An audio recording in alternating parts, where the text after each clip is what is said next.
Sumisigaw at hindi pinapansin ang kasintahan ko dahil sa isang biro. Post original ok 14 na, 2021. Ba ako dahil sumigaw at hindi pinansin ang girlfriend ko dahil sa isang biro? Ako, 22M, ay nakasama si Nicole, 25F, ng ilang taon na ngayon, at palagi siyang mahilig sa survival stuff at weaponry at lahat ng iyon. Talagang hindi ako. Talagang masamang karanasan sa mga kutsilyo noong bata pa ako at alam iyon ni Nicole. Pareho kaming mahilig sa Halloween at karaniwang nagdaraos ng isang party at nagbibihis at nagloloko, nagluluto ng pumpkin seeds at nanonood ng mga pelikula. Gayunpaman, ang punto ay gustong-gusto ni Nicole na maglaro ng kanyang mga kutsilyo, tulad ng 5-finger fillet, flicking it open and closed, twirling it, at at gagawin niya ito kapag nanonood kami ng palabas o pelikula ng magkasama, nakakalimutang hiniling ko sa kanya na huwag sanang gawin yon. O bibili siya ng bago at ipapakita sa akin, tinatanong kung gusto kong subukan muna, at tatampo kapag sinabi kong hindi. 2 araw na ang nakakaraan, naglalaro siya ulit nito at tinanong ko kung bakit palagi niyang nakakalimutan at sinabi niya, "Wow, okay, don't insult my intelligence again." At pagkatapos ay sinabi na ito ay isang kutsilyo lamang at sa makatuwid ay hindi malaking bagay at sa makatuwid ay hindi gaanong mahalaga para tandaan. Pagkatapos nito, itinabi niya ang kutsilyo at nagpatuloy kaming magkaroon ng okay na gabi, ngunit ako ay nasa gilid at nagulat sa tuwing hinahawakan niya ako. Kahapon, tinawag niya ako sa kusina. Nanonood lang siya ng 5-finger fillet at nagulat ako at siya ay nagkamali. Matindi. Nawalan ako ng kontrol. Sumigaw ako, sinubukan kong sumigaw kung ano ang alam ko tungkol sa first aid sa kanya, habang nagmamadali akong kunin ang aking telepono, kumpletong gulat, tinawagan ang 911 upang siya ay magsimulang tumawa at ipakita sa akin na ito ay isang prank na kinasasangkutan ng pulang pangkulay ng pagkain at karot. Nagkaroon siya ng magandang tawa tungkol sa kung paano ko malalaman na ito ay isang biro kung hindi ako ganoon kasensitibo tungkol sa mga kutsilyo, na patunay na kailangan kong maging mas komportable, na sinumang may kaunting kaalaman ay alam na hindi iyon ang hitsura nito kapag nangyari ang ganoong bagay. Patuloy niyang ipinaliwanag kung paano niya ginawa ito, kung paano niya pinraktis, kung paano niya maipapakita sa akin, ngunit hindi ko siya sinagot, para bang nasa ilalim ng tubig ang ulo ko at kumakabog ang puso ko. Kumilos lang ako sa autopilot, kinuha ang susi ko at nagmaneho ng ilang blok bago huminto para huminga. Sinubukan ni Nicole na tawagan ako at ang una kong sinabi ay hindi talaga iyon nakakatawa at tinanong niya, "Umiiyak ka ba?" Pagkatapos ay binaba ko ang tawag. Patuloy siyang nagte-text sa akin, sinasabing sorry siya, hindi niya akalain na magre-react ako ng ganoon sa isang biro, na ito ay meant to be good fun in the Halloween spirit. Hindi ko siya pinansin. Nag-text ako sa kanya pagkatapos na nasa bahay ako, ngunit hindi pinansin ang iba pa. Ngayong umaga, ipinadala niya ang larawan ng mga props sa group chat na kasama ang ilan sa aming mga mutual friends, at sumagot sila na, "It doesn't even look real." Na-mute ko na ang chat mula noon, at nagtataka ako kung may matibay ba akong batayan, bago ako bumalik at humingi ng paumanhin. Ito ay nakaka-overwhelm kung gaano karaming tugon ang nakuha nito, at sinubukan kong basahin ang lahat ng iyong mga komento. Ang ilan sa kanila ay nagpatawa sa akin, ang ilan ay nagpainit ng puso ko, ang iba ay may mga mahihirap na katotohanan na kailangan ko pa ring marinig, gaano man ito kasakit. Maraming umuulit na tanong at pagpapalagay. Una, hindi kami magkasama sa isang bahay. Sa puntong ito, sa palagay ko, hindi na namin kailanman gagawin. Pangalawa, nanatili ako pangunahin dahil ang magaganda ay tila mas matimbang kaysa sa masama. Mas naalala mo ang mga negatibo kaysa sa positibo, kaya malinaw na kailangan ko lang tandaan ang kanyang mga positibong katangian sa halip na mahikayat ng aking focus sa mga masamang oras. Dagdag pa, palaging halos perpekto pagkatapos naming mag-away, at inisip ko lang na normal ang boom and bust cycle. Hindi ko alam na gusto ni Nicole ang mga kutsilyo noong una. Isang mutual na kaibigan, Crystal, na nasa group chat, at nakilala ko si Crystal sa isang community college course, ang nagpakilala sa amin noong ako ay bago sa lugar at noong una ay nagkakasundo kami ni Nicole dahil marami kaming magkakaparehong interes, musika, sining, outdoor activity, pag-aantigo, alak, pagkain at pagluluto, maraming bagay. Nagsimula kaming magdate at kalaunan ay nagpunta kami sa isang camping at hiking trip, kung saan gumamit siya ng kutsilyo para maghiwa ng ilang panggatong at itinuturo niya ito sa kanyang sarili. Naalala kong sinabi sa kanya na mag-ingat at pinatahimik niya ako dahil palagi niyang ginagawa yon. Tinanong niya ako kung gusto kong gawin ito mismo at inamin kong hindi ko gusto ang mga kutsilyo. Nang maglaon sa biyahe, uminom kami sa tabi ng apoy at nag-usap at doon ko sinabi sa kanya ang tungkol sa aking trauma. Nangako siyang poprotektahan ako at naalala ko iyon ng eksakto dahil nagkaroon ako ng mental na imahe ng kanyang pagharap sa isang magnanakaw at nagbiro ako na siya ang aking bayani. Nabanggit na ang aking trauma pagkatapos ng puntong iyon at wala sa amin ang lasing noong panahong iyon. Ang mga isyu ko sa kutsilyo ay karaniwang hindi nakakaapekto sa aking pang-araw-araw na buhay maliban sa pagpapabagal sa akin sa kusina kapag nagpuputol ng mga bagay. Hindi ito mukhang pang-aabuso, lalo na kapag maganda kami. Kapag masama, talagang magaspang ito. Wala akong iba pang baseline dahil huli akong namulaklak sa pakikipag-date. Palaging sinasabi ng aking ama na dapat magbigay kayo ng isa-isa 0% sa isang relasyon, ngunit lahat ay nagtatalo.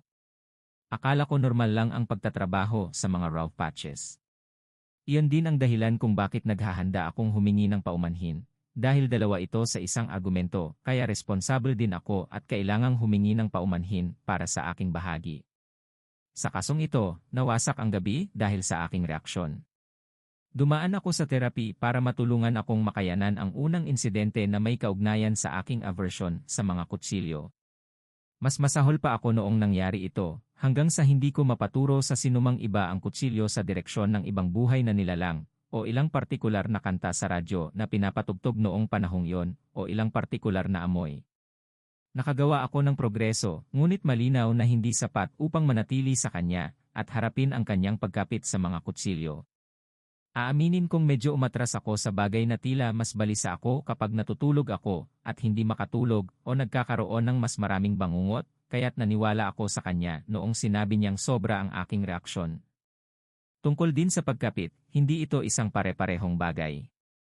Minsan ilang linggo siyang hindi maglalabas ng kutsilyo. Minsan nagrereklamo siya na nakatuon lang ako sa katotohanang ginamit niya ang kutsilyo, kumpara sa kung gaano katagal siya nag-abstain, na tila makatwirang ituro. Update 1, Oktubre 15, 2021. Maraming bahagi ng pag-uusap ay binuod gamit ang mga pahayag na natandaan ko. Patuloy akong nagdadagdag dito habang umuunlad ang mga pangyayari, at wala akong tulog, kaya paumanhin kung hindi ito masyadong malinaw. Kahapon, kinausap ko muli si Nicole na may intensyon na ipaliwanag ang aking panig. Pagdating ko, binati niya ako ng salamat sa pagdalo, at tinanong kung nandito ako para kumilos ayon sa aking edad at mag-usap tulad ng isang matanda. Sinara niya ang pinto at itinuro ang sofa para pag-usapan namin ang mga bagay. Sinimulan ni Nicole sa pagsasabing hindi makatuwiran at labis ang aking reaksyon sa sitwasyon. Sinabi ko na kailangan ng magbago ang mga bagay dahil hindi tama ang prank na yon at alam niyang may problema ako sa karahasan gamit ang kutsilyo at tinanong ko ano ang nakakatawa sa prank na yon. Pinutol niya ako at sinabi na walang ultimatum sa anumang relasyon, kaya sinabi ko, hindi ko sa tingin ito ay gumagana para sa atin, sa tingin ko hindi tayo masaya na magkasama. Nanginig si Nicole at sinimulan kong ipaliwanag na ang bagay tungkol sa kutsilyo, ang aming mga pananaw ay hindi patas para sa alinman sa amin. Ngunit paulit-ulit niyang tinanong, kaya maghihiwalay ka na ba dahil lang dito?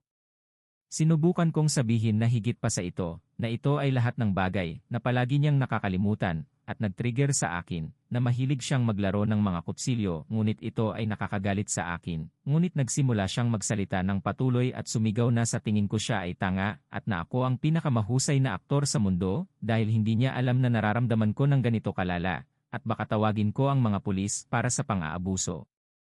Kinuha niya ang kanyang cellphone at paulit-ulit na inalok ito sa akin. Sinasabing, sige, tawagan mo, ngunit nang sinabi ko na kailangan lang namin mag-usap, pinutol niya ako ng hindi mo gagawin dahil alam mo, alam ko, alam nating pareho, na walang pulis na arestuhin ako para sa isang biro. Hindi ako masyadong matangkad, 5'9" at siya ay 5'6" lamang ngunit siya ay nakatayo sa harap ko habang ako ay nakaupo, kaya hindi ako makabangon nang hindi siya nilalampasan. Matapos ihagis ang kanyang telepono sa sofa sa tabi ko, pumunta siya sa kusina at sumigaw na dapat niyang itapon lahat ng kanyang mga kutsilyo dahil natatakot ako. Ihinagis niya ang ilang kutsilyo sa lababo at ang buong hanay ng mga kutsilyo sa basurahan, habang tinatanong, ano naman ito? Masyadong matalim. Nakakatakot. Nang nagulat ako sa mga ingay, sinabi niya, oh, nararamdaman mo ba na nanganganib ka? Paano sa tingin mo nararamdaman ko kapag kailangan kong ipagtanggol ang sarili ko laban sa iyong mga damdamin? Sinabi ni Nicole na tumigil na ako sa pag-iyak, na hindi ko maaaring gamitin ang mga luha upang manipulahin siya, at pinagtawanan ako nang sinabi kong, pakiusap, tumigil ka na.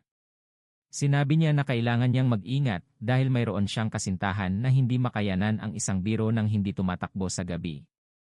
Hindi mahirap hindi mag-overreact, isipin lang bago ka mabaliw, ganoon lang kasimple. At ito ay katawa-tawa na ang isang lalaking nasa tamang gulang ay hindi makayanan ang isang kutsilyo o baril at ayaw kong bitiwan ang aking pagiging biktima dahil ang sinumang normal ay matagal nang nakaraos dito, halos 9 na taon na. Tinawag niya akong matigas ang ulo at parang bata para piliin ang bagay na ito na ipaglalaban, na hindi ako inosente, hindi patas na maaari kong baliwalain siya ng mga oras ngunit hindi siya maaaring magpatawa ng kaunti, at malaki ba talaga ang aking ego? Nakakasuka na hindi ko siya pinagkakatiwalaan o iniisip na matalino o may kakayahan siyang humawak ng kutsilyo ng tama at ito ay sexist, pambababae, at nakakasakit. Sa isang punto, sinabi kong sa tingin ko kailangan kong umuwi at parang nagbago ang lahat, sinabi niya, pakiusap, tumigil ka sa pag-iyak, ayoko kapag umiiyak ka, pabirong sinabi, sa tingin ko, dahil tumawa siya. Sa tingin ko ang mga hibachi dates ay wala na sa usapan, ha? At dapat siguro kunin ko na ang mga kutsilyo sa basurahan, hindi ba? Humingi siya ng paumanhin at sinabi na dahil mahalaga ito sa akin, magsisikap siya ng higit pa. Inamin niya na ako ay isang sensitibong tao, na kung ihihinto niya ang lahat ng bagay na nagpapaginhawa sa akin, wala na siyang magagawa.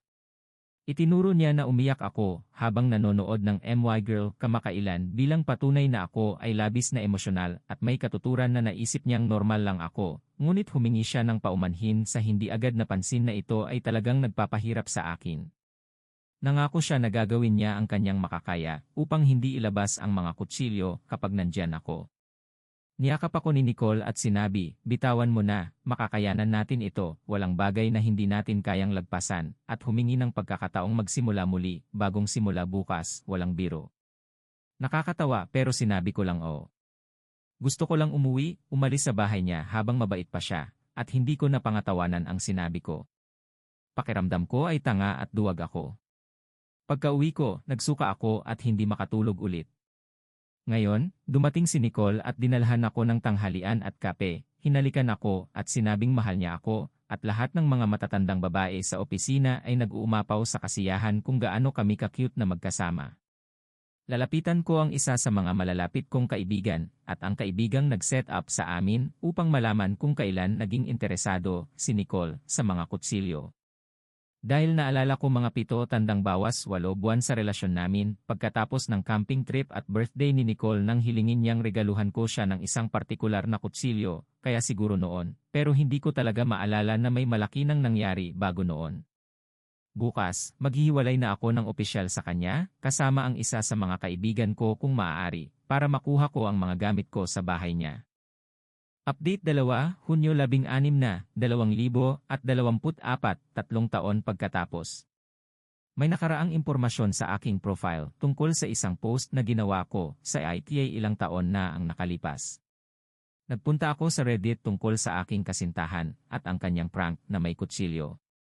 Matagal na mula noon at hindi ako sigurado kung maaari kong mag-update dito o saan man. Balikan natin ito ng mahigit 1 dekada para sa karagdagang background. Noong ako ay preteen, nakaranas kami ng home invasion na nagresulta sa pagkamatay ng aking ina at aso at nagdulot sa akin ng panghabang buhay na phobia sa mga kutsilyo at pagkabalisa tungkol sa dugo at mga break-in. Pagkatapos ng break-in, hindi ko kayang harapin ang isang kutsilyo na itinuturo sa ibang buhay na nilalang. Ang aking utak ay kumapit sa mga walang kwentang bagay at ikinonekta ang mga ito sa mga pangyayari at ginawang mga trigger. Pabango ng nanay ko. Ang tunog ng basag na salamin o pinto na biglang bumukas. Isang kanta na tumutugtog noong mga oras na yon.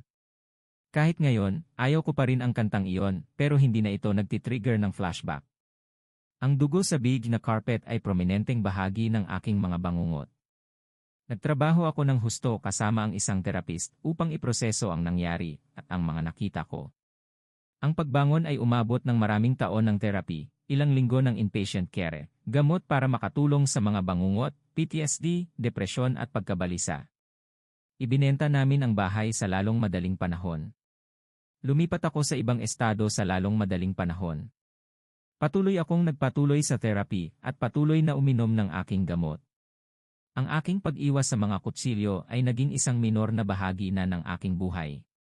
Maingat ako sa kusina at tiyak na hindi ako naghahanap ng mga kompetisyon sa pagtatapon ng kutsilyo, pero kontrolado ito sa aking normal na araw-araw na buhay. Nakatulong na tila nagiging maayos ang lahat. Nagkaroon ako ng mga bagong kaibigan, nababalance ko ang trabaho at paaralan, kakakilala ko lang sa babaeng magiging una kong long-term na kasintahan sa aking adult life. Alam ko ngayon na ito ay honeymoon phase lang pero pakiramdam ko ay maayos ang aming pag-usad kahit na nawala ang pagkaaliw. Magkasama kami sa mga magagandang sandali, mga lows at ang mga karaniwang bagay na walang excitement, ang mga pangkaraniwan. Akala ko ito ang marka ng matatag na relasyon, na magkasama kahit nawala na ang excitement ng bagong relasyon. Nagbiyahe kami ng ilang beses, nagmamaneho papunta sa ibang estado para makilala ang kanyang pamilya o lumilipad pabalik para makita ang aking ama. Sa isa sa aming mga biyahe, nagcamping kami at lumabas ang takot ko sa mga kutsilyo. Ito ay humantong sa pag-usapan ang break-in. Mukhang nagmamalasakit siya noon, at nangako na protektahan ako kung sakaling may mangyari, at nag-alok na tumulong mag-install ng kamera sa aking apartment. Pagkatapos ng camping trip, hindi ko alam kung ito ay laging nandyan at napansin ko lang pagkatapos o ano, pero siya ay naging mas halatang interesado sa mga kutsilyo. Nagpa-practice ng mga tricks sa harap ko, nagpapakita ng mga video sa akin, nagsimula ng koleksyon. Hiningi pa niya ang isang kutsilyo para sa kanyang kaarawan noong taon na yon, ipinakita sa akin kung alin eksakto ang gusto niya. Bago, interesado siya sa camping, sa mga baril, na ironically, wala akong problema, at paano maghanap ng pagkain, gumawa ng shelter, linisin ang tubig, mga basic na survival skills, at artillery at mga tangke. Nag-aral siya ng maraming kurso tungkol sa kasaysayan ng militar sa kolehiyo, at madalas na nilalabas ang mga libro kapag may naalala siyang bagay na sa tingin niya ay interesante para sa akin. Pero biglang tila ang kanyang focus ay sa pag-ukit at pagbalat ng mga hayop sa mga sugat na dulot ng kutsilyo at mga tricks, at pagkolekta at pag-display ng mga kutsilyo. Sinimulan niyang gawin ang mga tricks ng mas madalas, sa harap ko, kahit sa tabi ko sa sofa o sa hapagkainan. Ginagawa niya ang gesture gamit ang kutsilyo nang hindi iniisip, at kahit itinuturo ito sa akin, muli, isa sa aking mga major trigger ay mga kutsilyo na itinuturo sa mga tao o hayop. Sinimulan niyang padalhan ako ng mga video ng mga balita ng ibang break-ins, o mga ulat ng mga pagnanakaw na nagresulta sa pagpatay, sa pagitan ng iba pang mga nakakatawang video o larawan, kaya ang pag-check sa Snapchat ay naging isang laro ng Russian roulette. Kung hindi ko tiningnan ang mga link na ipinadala sa pamamagitan ng text, patuloy niya itong ipinapadala at tinatanong kung ano ang tingin ko. Makakalimutan niyang may hawak siyang kutsilyo kapag lumapit siya sa akin, minsan mula sa likod. Bumalik ang aking mga bangungot. Lumala ang aking pagkabalisa. Kahit gaano kadalas kong paalalahanan siya na please huwag maglaro ng kutsilyo sa harap ko, o kahit man lang hindi sa tabi ko, palagi niyang nakakalimutan pagkatapos ng ilang sandali. May bahagi ng aking utak na ayaw maniwala na walang paraan na hindi niya sinasadyang nasasaktan ako. Nakarating ito sa isang punto nang mag-prank siya na kunwari pinutol niya ang kanyang daliri.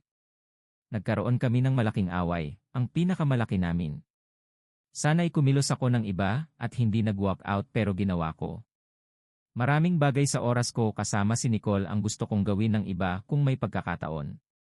Sigurado ako na maghihiwalay na kami ng tuluyan. Hindi ko alam kung bakit hindi ako nanatiling hiwalay sa kanya.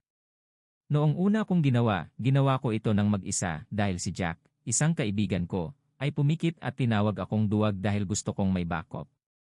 Kaya ginawa ko ito sa isang coffee shop, umaasang ang mga tao sa paligid ay magiging backup ko. Tinitigan ako ni Nicole na parang hindi siya makapaniwala at tila hindi ko na mahanap ang mga salita. Malaki ang kanyang mga mata at puno ng galit. Parang wala pa akong nakitang tumitig sa akin ng ganoon. Hinawakan niya ang tasa na parang itatapon ito sa akin. Iniisip ko na tumakbo kung sakaling siya ay gumalaw dahil napakalinaw nito sa akin.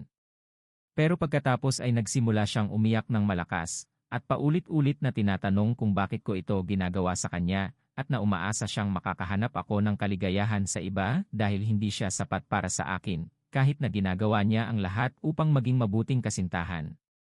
Pakiramdam ko ay wala akong kwenta at tinitignan ako ng mga tao kaya sinabi kong sana'y magtagumpay siya at tinanong kung gusto niya akong tawagan ang isang kaibigan pero sinabi niyang iwan ko siya mag-isa kaya ginawa ko.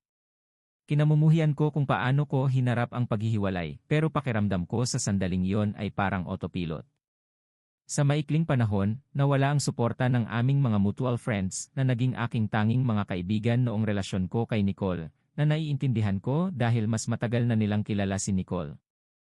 Hinarap ako ni Jack at tinawag akong basura dahil pinahiya ko si Nicole sa publiko, tinawag akong walang kwenta dahil iniwan ko siyang umiiyak mag-isa at hindi man lang inalok ng sakay pauwi. Hindi niya pinakinggan ang aking mga paliwanag at sinabi niyang maaari akong magdahilan pero alam na ngayon ng lahat kung anong klaseng tao ako. Nabanggit ng mga tao sa trabaho na malungkot sila na naghiwalay kami. Hindi ko naramdaman na lugar iyon para ipaliwanag ang aking dahilan at pagkatapos ng harapan kay Jack, hindi ko naramdaman na may karapatan akong gawin iyon. Pakiramdam ko ay wala akong kwenta, parang isang masamang tao, at parang manhid. Sinubukan kong mag-move on, maghanap ng bagong normal. Pagkatapos ng isang buwan ng pagiging hiwalay namin, tumawag siya at nagmamakaawa na pumunta ako dahil natatakot siyang saktan ang sarili. Pumunta ako kaagad. Hinawakan ko siya buong gabi, tinulungan siyang maghugas ng buhok pagkatapos ng ilang araw ng hindi magawa. Inamin niyang nagawa niyang isang kakilakilabot na bagay at hindi niya matitiis kung paano niya ako tinrato, na nais niyang maibalik ang oras at baguhin ito para makasama pa rin kami. Hindi ko alam kung paano ito tutugunan, kaya nanatili lang ako sa kanya buong gabi, at kinabukasan sa trabaho, dumaan siya para magdala ng homemade lunch at pasalamatan ako sa pagiging nandyan para sa kanya. Sa kamangmangan ko, hinayaan ko ang sarili kong makabalik sa kanya. Naiintindihan ko na kasalanan ko rin ito. Ang kape sa umaga ay naging hapunan at inumin, ang mga movie nights at pagpunta sa mga palabas at flea markets na magkasama dahil pareho pa rin kaming interesado.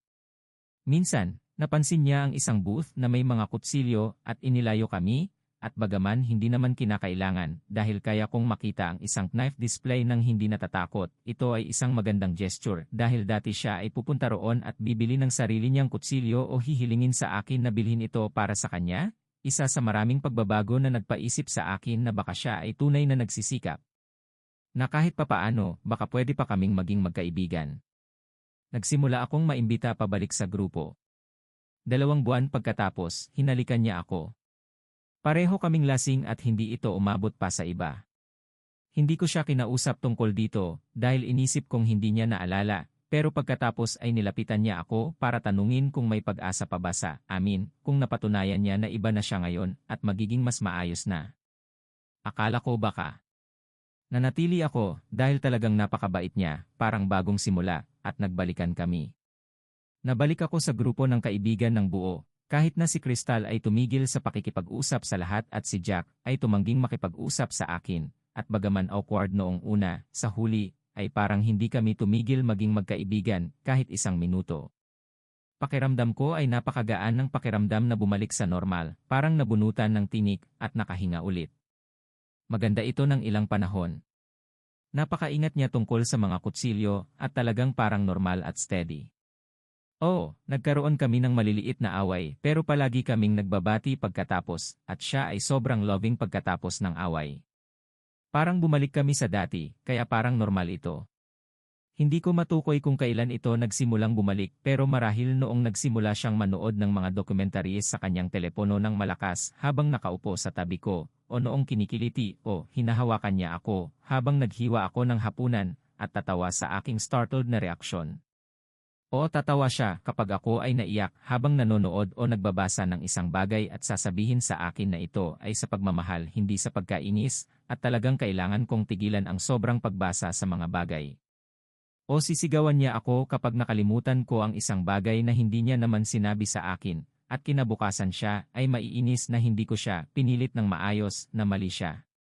Parang mga maliliit na bagay na kung titingnan ng magkahiwalay, ay hindi naman malaking issue, at hindi ko nararamdaman na pwede kong magsalita tungkol dito dahil baka pinipintasan ko siya. Sa hindsight, gumagawa ako ng mga dahilan at kumakapit sa panahon na siya ay mabait sa akin. Sinusubukan kong gawin ang anumang makakaya para manatiling masaya at walang problema.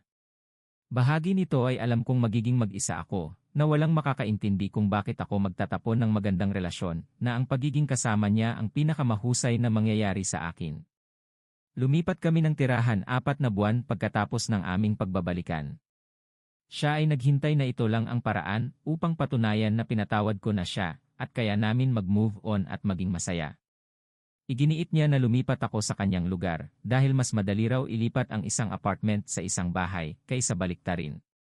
Palagi kong nararamdaman na binabantaan niya ang gabing iyon na siya ay suicidal dahil sa akin, na parang isang maling galaw ko at baka sa susunod hindi na siya tumawag para humingi ng tulong.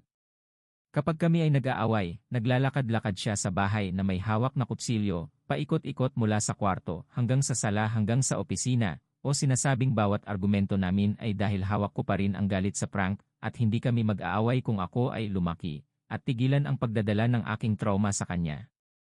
Sasabihin niya na huwag ko siyang galitin dahil masyadong madali para sa kanya na magkamali at walang mag-iisip ng 2 beses tungkol sa nangyari.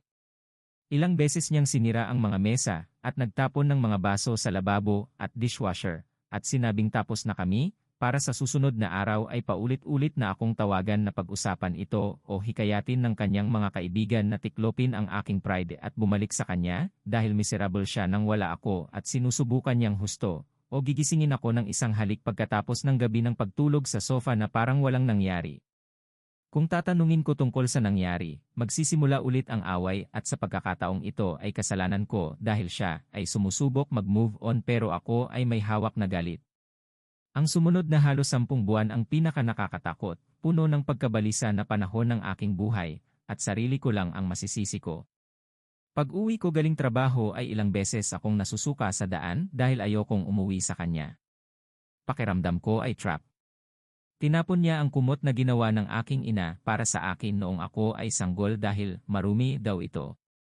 Hindi ito marumi, ito ay isang knit na kumot na maraming beses nang inayos at hinugasan, kaya aksidenteng inilagay niya ito sa washing machine at sinira ito, pagkatapos ay bumili ng ibang throw blanket bilang kapalit at nagalit nang hindi ko ito kinonsiderang resolve. Nagprank siya ulit, sa pagkakataong ito ay isang fake positive pregnancy test, at pinagalitan ako dahil hindi ako masaya dahil agad akong nagpanik tungkol sa gastos, pagpapalaki ng bata sa aming dysfunction, at paghawak sa stress, sa halip na masaya.